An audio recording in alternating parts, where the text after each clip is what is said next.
Welcome all of you in the YouTube channel of SVS coaching centre. आप सभी लोगों को मेरा नमस्कार।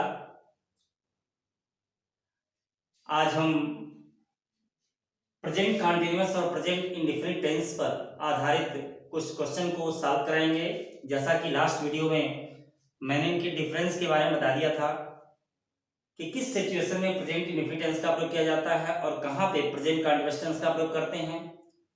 इसको एक बार पुनः मैं रिपीट कर दे रहा हूं।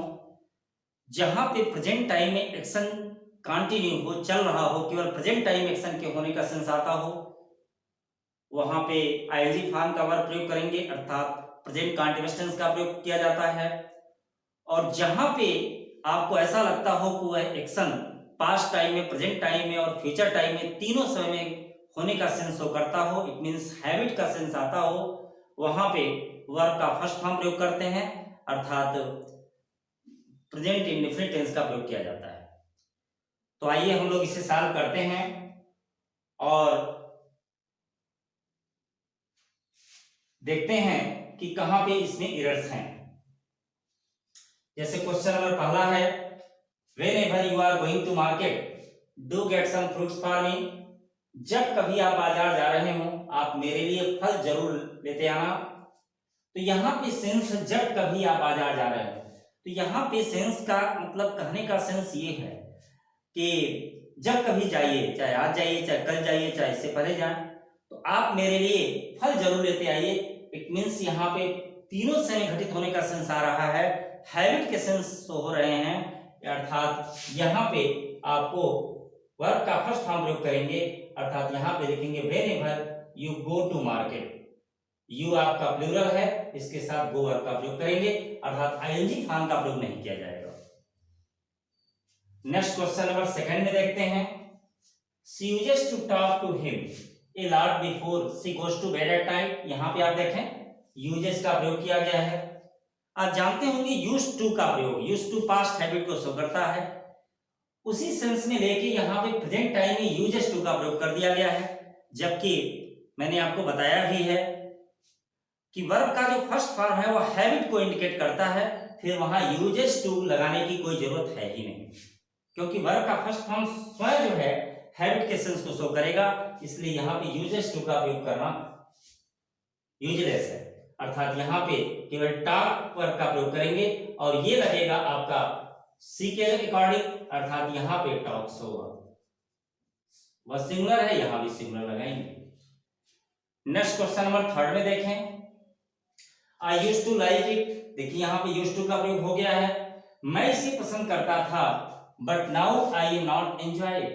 लेकिन इस समय अब मैं इसे पसंद नहीं कर रहा हूँ, इसका आनंद नहीं ले रहा हूँ। यहाँ पे देखें but now आ गया, मतलब यह जो एंजॉय लेने का जो काम है वह इस समय ही सिर्फ हो रहा है, अर्थात प्रेजेंट टाइम में ही एक्शन हो रहा है। तो प्रेजेंट टाइम में यदि एक्शन होता है तो वहां पे आईएनजी फॉर्म का वर्ब प्रयोग किया जाता है, इसलिए यहाँ पे एंजॉय में आईएनजी लगाएंगे, यहाँ पे एंजॉयिंग लिखेंगे और आईएनजी फॉर्म से पहले बी वर्ब के फॉर्म आते हैं, जैसा कि आई के साथ एम लगा हुआ है, ये करेक्ट है, अर्थात I am not enjoying it. इस तरह से आपका सेंटेंस बन जाएगा। यहाँ पे हम देखेंगे चूंकि नाउ लगा हुआ है, नाउ एट प्रेजेंट को शो कर रहा है कि अब मैं इसका मतलब इस समय के कार्य के होने का सेंस हो रहा है, अर्थात प्रेजेंट टाइम में उस एक्शन का रिलेशन क्या है, प्रेजेंट टाइम में ही वो एक्शन चल रहा है, इसलिए यहाँ पे आईएनजी फॉर्म के वर्ब का प्रयोग किया जाता है। Next question, I am hearing that the meeting is likely to be postpone. मैं सुन रहा हूं कि मीटिंग संभवतः पोस्टपोन हो जाएगी या हो गई है। यहां पे देखें मैं सुन रहा हूं, जैसे सुनने के सेंस में ऐसा नहीं कि उसमें लगातार बढ़ोतरी हो रही है, लगातार प्रोग्रेसिव सेंस आ रहा है, इस तरह का सेंस इसमें नहीं आ रहा है। एक बार सुनाई दे दिया, बात समाप्त हो गई, अर्थात इसमें एक अस्थायी भाव है, इसलिए यहाँ पे हम इसको आईएनजी फॉर्म में यूज नहीं करते हैं। जहां पे प्रोग्रेसिव सेंस नहीं आता है, जिन क्रियाओं में प्रोग्रेसिव सेंस न हो, उसको आईएनजी फॉर्म में कदा प्रयोग नहीं किया जाएगा। उसका प्रयोग हर हाल में वर्ब का फर्स्ट फॉर्म यूज करते हैं और प्रेजेंट इंडेफिनिट टेंस में उसका प्रयोग करते हैं, अर्थात यहाँ पे हियर लगाएंगे। जैसा कि आप लोग किताबों में पढ़े होंगे, लोगों ने आपको बताया भी होगा कि कुछ ऐसे वर्ब होते हैं जिनका प्रयोग आईएनजी फॉर्म में नहीं किया जाता है। क्यों नहीं किया जाता, इसके पीछे लॉजिक होता है। लॉजिक यही है कि यदि उस वर्ब में कंटिन्यूटी का सेंस नहीं आ रहा है, प्रोग्रेसिव सेंस नहीं आ रहा है, तो उस वर्ब को आईएनजी फॉर्म में प्रयोग नहीं करेंगे, और यदि आ रहा है तो करेंगे। यहां पे देखें next question number 5, several banks are shown interest in the proposed development of the public sector. Several banks are shown interest, कई बैंक आर शोन, यहां पे देखें आप आर शोन दिखा रहा है, शोन थर्ड फॉर्म है, इससे पहले बीवर के फॉर्म है, अर्थात ये नॉन एक्टिव वर्ब की कंडीशन से हो रहे हैं, जबकि सेवरल बैंक ही इंटरेस्ट को दिखा रहे हैं। एक्टिव होना चाहिए, वैसे ही ये गलत है। लेकिन यहाँ पे क्या होगा, क्या यहाँ आर की जगह पे हैव लगाना, क्या यहाँ शोन की जगह पे शोइंग लगाना? बहुत से लोग कहते हैं दोनों हो सकता है, दोनों नहीं, सिर्फ एक ही पॉसिबिलिटी बनती है, एक ही संभावना हो सकता है। यहाँ पे या तो ये प्रेजेंट कॉन्टिन्यूअस टेंस होगा, या तो ये प्रेजेंट परफेक्ट टेंस होगा, वो वाक्य के सेंस के आधार पे होता है, एक ही होगा, दोनों नहीं हो सकता। तो यहाँ पे देखें किस तरह से एक होगा, कौन सा, या क्या ये प्रेजेंट कॉन्टिन्यूअस होगा या क्या ये प्रेजेंट परफेक्ट होगा। यहाँ पे देखें several banks are shown interest in the proposed development of the public sector। Public sector के जो प्रस्तावित डेवलपमेंट है उसमें बहुत सारे बैंक जो है रुचि दिखा रहे हैं, रुचि दिखा नहीं दिए हैं, यहाँ पे सभी लोग जो है इंटरेस्ट दे रहे हैं कि हमसे पैसा लेके उसको बनवाइए। अर्थात यहाँ पे आपका कंटिन्यूटी का सेंस है कि जो बैंक्स हैं वह प्रोग्रेसिव सेंस में है, अर्थात यहाँ पे आईएनजी फॉर्म के वर्ब का प्रयोग करना चाहिए, अर्थात यहाँ पे होगा शोइंग। यहाँ बेटा कभी भी हैव शोन का प्रयोग नहीं किया जाएगा, आर शोइंग का ही प्रयोग करेंगे। नेक्स्ट क्वेश्चन नंबर 6 देखें, एक philanderer is one who is loving various women without an intention to marry them. Philanderer वह होता है जो वेरियस वुमेन से प्रेम कर रहा है। यहां पे देखें ये उसकी हैबिट के सेंस में आता है, ऐसा नहीं ये उसकी आदत है कि उसको कहते हैं प्लेंडर, उसको कहते हैं जो बहुत सारी औरतों से प्रेम करता है, without an intention to marry them, बिना उनके शादी करने के इरादे से, ये उसकी हैबिट है। अर्थात यहाँ पे आईएनजी फॉर्म का प्रयोग नहीं किया जाएगा। एक दिन के करने से, एक दिन के ऐसा करने से कोई प्लेंडर थोड़ा हो जाएगा, अर्थात उसकी ये हैबिट है, इसलिए उसको प्लेंडर कहा गया। तो यहाँ पे आपका फर्स्ट फॉर्म लगेगा लव, और यहाँ सिंगुलर है इसलिए सिंगुलर होने के नाते यहाँ पे लव्स लगाएंगे। नेक्स्ट क्वेश्चन नंबर 7 पे आते हैं, the secret of his success lies in the fact that he is recognizing the opportunity at the right time and makes most of it। the secret of his success, देखिए क्या लिखा गया है, उसकी सफलता का रहस्य। इन द फैक्ट, इस तथ्य पे निहित है कि, आधारित है कि he is recognizing the opportunity, वह अवसर को पहचान रहा है। यहाँ पे एक दिन के पहचानने से उसकी सफलता का रहस्य नहीं हो सकता, ये उसकी आदत है, ये उसकी हैबिट है कि वह अपॉर्चुनिटी को वह क्या करता है, वह पहचान लेता है। अर्थात यहाँ पे आदत है तो आईएनजी फॉर्म का प्रयोग नहीं करेंगे, यहाँ पे वर्ब का फर्स्ट फॉर्म लगाएंगे, और जैसे ही आईएनजी हटेगा वैसे बी वर्ब के फॉर्म भी हट जाएंगे। अर्थात यहाँ पे इसके स्थान पे रिकॉग्नाइज्ड होगा, यहाँ पे RCO, यस, यहाँ पे रिकॉग्नाइज्ड का प्रयोग करेंगे, वर्ब के फर्स्ट फॉर्म का प्रयोग करेंगे, और सिंगुलर वर्ब का प्रयोग करेंगे, क्योंकि यहाँ ही सिंगुलर में है इसलिए इसको भी सिंगुलर लगाएंगे। नेक्स्ट क्वेश्चन नंबर 8 पे देखते हैं, ऐसा क्वेश्चन कई बार बता चुके हैं आप लोगों को। He is having many friends here, उसके पास यहाँ पे बहुत सारे दोस्त हैं। ऐसा तो है नहीं कि मेनी फ्रेंड्स हियर, फ्रेंड रखने की क्षमता दिन प्रतिदिन मतलब कंटिन्यू, एकदम कंटिन्यू बढ़ने के सेंस में है। यहाँ पे सेंस क्या है, एक अस्थायी भाव है, अर्थात हैव का फर्स्ट फॉर्म हैव या हैज होता है, ही के साथ हैज का प्रयोग करेंगे। He has many friends here। Next question number 9 देखें, Keep quiet, शांत रहिए। We listen to the radio, हम रेडियो सुन रहे हैं, सुनते हैं, यहाँ पे वर्ब का फर्स्ट फॉर्म है, ये आदत में थोड़े होगा। Keep quiet, शांत रहो, मैं पढ़ा रहा हूँ, अर्थात इस समय एक्शन कंटिन्यू है। ये बात तभी बोली जाती है जब अगला आदमी उस कार्य को कर रहा है। इससे सेंस निकल गया कि लिसन की क्रिया इस उस प्रेजेंट टाइम में ये कंटिन्यू है, बोलते समय ये कंटिन्यू है, तो इस नाते इसको आईएनजी फॉर्म यूज करेंगे। अर्थात यहाँ पे लिसनिंग होगा, यहाँ पे लिसनिंग, और उससे पहले आईएनजी फॉर्म से पहले वीवर के फॉर्म आएंगे, अर्थात we are listening to the radio. यहाँ पे लिखेंगे क्वेश्चन नंबर 10 देखें, don't make a noise as I sleep, शोर मत मचाओ क्योंकि मैं सोता हूं।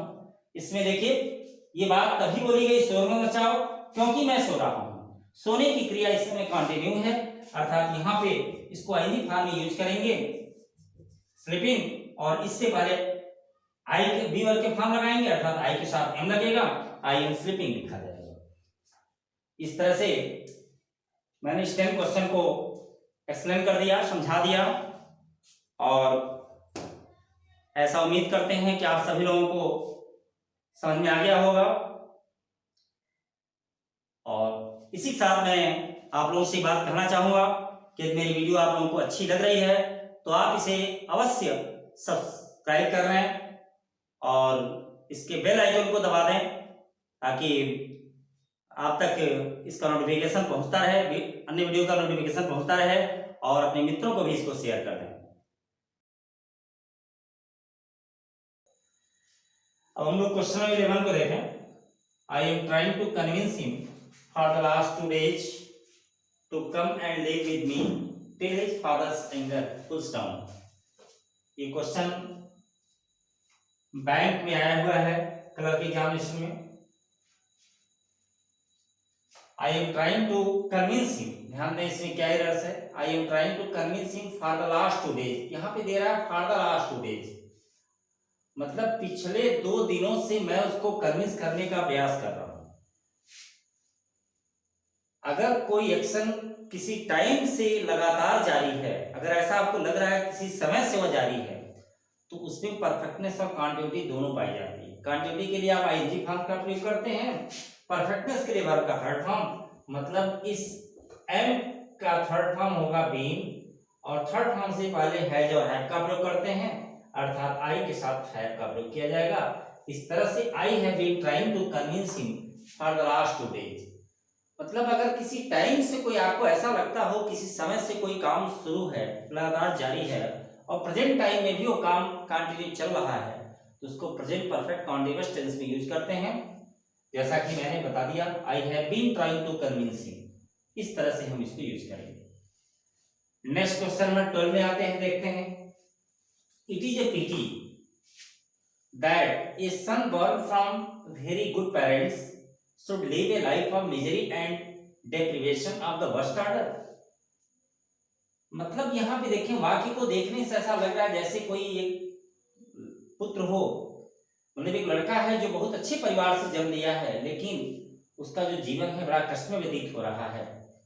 ये बड़ी दयनीय बात है, किसी को देखकर हम बोलना है, मतलब एक्शन प्रेजेंट टाइम में कंटिन्यू चल रहा है। जबकि यहां से आप देखिए, यहां पे लिखा है शुड लिव, उसे जीना चाहिए, सजेशन के केस में है, ये तो बिल्कुल नहीं होगा।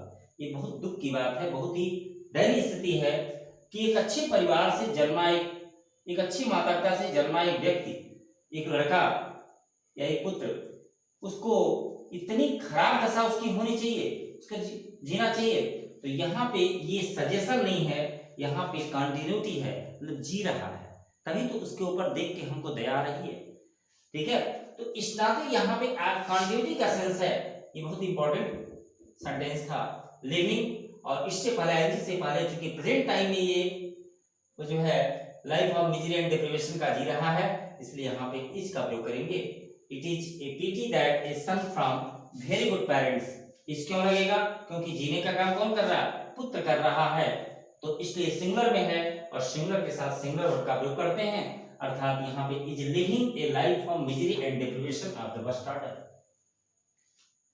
मतलब बोलते समय यदि एक्शन के कंटिन्यू होने का सेंस आ रहा है तो वहां पे आईजी फॉर्म का प्रयोग करेंगे, और आईजी फॉर्म से पहले बी का फॉर्म प्रयोग करेंगे, अर्थात बी का फर्स्ट फॉर्म प्रेजेंट टाइम में एक्शन कंटिन्यू है, इजे मार्क लगेगा। नेक्स्ट 13 नंबर क्वेश्चन देखें।